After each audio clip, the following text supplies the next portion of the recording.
Hey everyone, it's Matt here with Nightrun Studio, and it's been 4 months since I restarted my dream game, Willard. Last month I added resources and buildings where you can store those resources.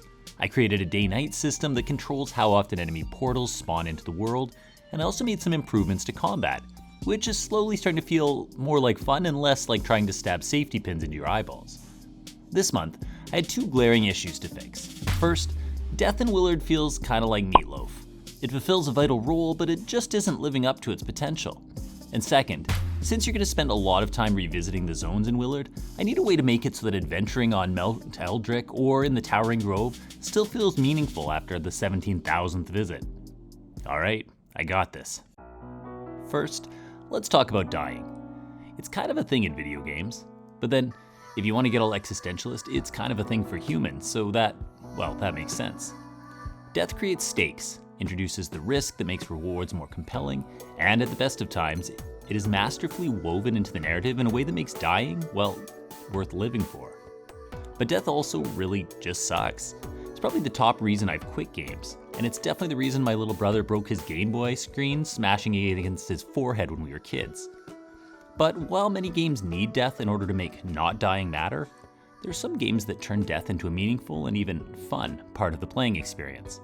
That's what I want for Willard. So, I started off by trying to learn something from other great games. I started with Celeste. As frustrating as death can be in this masterpiece, one thing it does so well is not letting you lose your momentum by dying. A mistimed jump is not really the end at all, as the game lets you get back up and climbing in just heartbeats. There's no time to vindictively mash the quit button as, you're already playing again. I tried this out and it wasn't bad. I just created a respawn system that fills your health and teleports you back to your base instantly on death. But it didn't quite feel right. After all, if one of your villagers dies, they stay dead. So it seems a little strange narratively for Willard to just pop back into existence. Also, here's a place I want to give Hollow Knight some props. I love a death that nicely ties into the lore of a game world. The splitting of the night and the shade and the constant need to reform. It doesn't just look cool, it also hints at the game's deeper themes of infection, sacrifice, and rebirth. I don't want to give too much away at this point, but while the death of a villager in Willard is a permanent loss, emphasizing mortality, there's something different about Willard, and it's linked to a series of strange anima devices that can be activated throughout the world of Archaea. Now, death starts a short sequence that clearly links Willard's death to these devices, emphasizing that while he should be dead, he somehow isn't. I like how this is coming together, but I wanted to add another layer. When I think of games I've played recently where I actually like death, I immediately think of Hades or Rogue Legacy 2. While you want to prolong death in these games, stacking up more and more rewards for yourself, death itself is often exciting. It opens up new narrative threads and unlocks new abilities based on the quality of your last run. Implementing something like this in Willard is still in its infancy, but at this point I've set up a quick tally screen to play back a list of all the enemies you've defeated in your last run. Eventually this will be tied to a mercenary reward system, but more on that later. So, with death figured out for the moment, I had to face the other major hurdle set before me this month: repetition. Willard draws elements from roguelites and Metroidvanias alike, and both of these genres cause the player to revisit the same, or similar, zones over and over. In the roguelite tradition, Willard will require repeated life and death cycles in order to gain new powers and bonuses with each new visit to the world. Roguelites often avoid making this feel tedious by using randomly generated worlds. Willard doesn't have this advantage. I'm creating a consciously crafted world where each zone is hand-designed for certain purposes, which lines up more with Metroidvanias, where you revisit zones in order to slowly unlock and discover new things you couldn't access on earlier visits. So, what am I doing to make it so your 17,000th visit to the Towering Grove doesn't make you want to pluck off your toenails with a rusty pair of pliers? Well, first of all, in order to revisit a zone, you first have to actually be able to leave that zone. So, I've been doing some graphics work this month as well. I started work on some new assets for the Shale Hollow Mines. This is my first time really working with designing a more intimate, close environment, and I want to harness that claustrophobic feel while also hinting at a sense of sprawling grandness. I started with a simple recolor of some rock tiles, and then I added in this vague amorphous background, something to hint at depths to these mines that you can only glimpse, but that go on and on. I added in stalactites and stalagmites to create some more depth, and also made the space seem a little more foreboding. I still have a ton of work to do here, but this represents a good start to this space.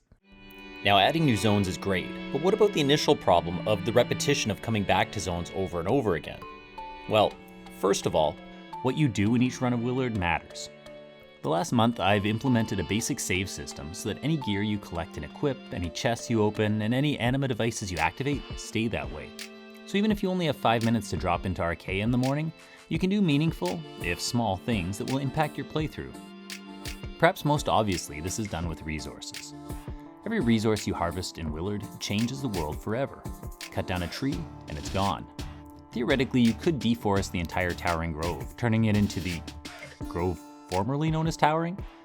I added harvesting this month, and now you can walk up to any tree in the game, and with the right tools you can chop it down and store it up to construct new buildings. Eventually you'll also be able to replant and create fields of crops, but that's for a later update. Speaking of changing the world, I've added the ability to spawn in buildings. In Willard, you can build stuff pretty much anywhere you can find the space. This isn't something you'll want to go crazy with, as buildings are expensive, and keeping your village condensed will make it easier to defend. That said, there isn't technically anything to stop you from dropping down watchtowers at random throughout the world. This week, I showed this off to my high school students, and one of them told me that Willard is starting to feel like a 2D Tears of the Kingdom. I love that kid. Now, I don't know that I'd go quite that far, but I do want Willard's world to feel alive with possibility in the same way that Hyrule is in Breath of the Wild or Tears of the Kingdom. Now, this building placement was a pretty fun system to implement. I created some UI, and then made it so I could spawn in a ghost version of whatever building I want to place. I coded this to change color to indicate valid placements, but getting it to recognize valid placements was tricky. So each time I create a building, I punch in its dimensions. Then, when I spawn in the ghost building, it creates an invisible box that scans its area for any tile map elements, resources, or other buildings that might be in the way. However, this didn't stop me from being able to drop buildings at random throughout the sky. So next I added a series of boxes that look directly underneath the building. Each of these has to detect tile map beneath it in order for me to be able to place the building. Finally, I added some camera zooming and a pause feature, as well as some button animations. And now I can run around the world, and wherever I like, I can spawn in new buildings to interact with. Adding these buildings helps make the world feel more like it belongs to you as a player. You can make your mark wherever you like, and it's worthwhile returning in the future to check in on the structures you've created. In addition to being able to change the world and adding more places to visit, I wanted to continue to make revisiting zones worthwhile, so I decided to add seasons. I started with some simple tile recolors. I already have a script that keeps track of time, days, and seasons, so I created a new script that listens to the world time script for any change to the season. This script has a list of tiles that change with each season, and as soon as it gets a message to update the tiles, it searches throughout the current tile map and swaps out every tile I've specified. This took a bit of time to set up, but the beauty of it is that as I continue building my map, I don't have to do any extra work. The script just searches out those new areas and updates them without me needing to do anything.